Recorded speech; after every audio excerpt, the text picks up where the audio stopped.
In this session, we'll look at risk assessment and why it's an important part of organic standards. The organic standards give the requirements for risk assessment. Here we can read the requirements under the National Standards for Organic and Biodynamic Produce. In itself, this standard cannot guarantee that organic or biodynamic products are free of non-allowed residue material or other environmental contaminants, as they may be subjected to pollution sources beyond control and/or detection by the certified operator.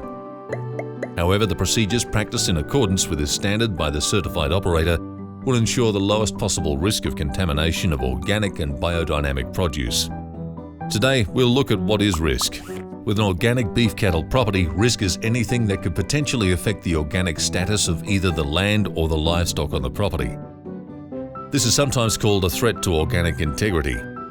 What are some of the risks that could happen on a beef cattle property? Let's look at external first. For example, is there a neighbor who aerial sprays crops with synthetic herbicides? Is there a risk that the chemicals may spray drift onto your property and contaminate your land? Do you have a river that runs through your property that may have been contaminated upstream from herbicides or pesticides? Next, look at what could be possible risks to your organic status internally. For example, are there any old dip sites on your property that may harbor residues? Could cattle come into contact with the site and inadvertently become contaminated?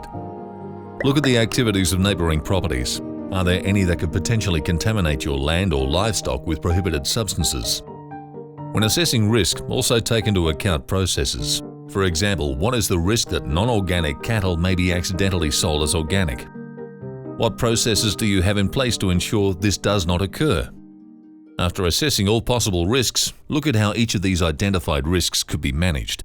For example, to ensure non-organic cattle are not sold as organic, the way to manage this could be staff training in how you identify organic livestock.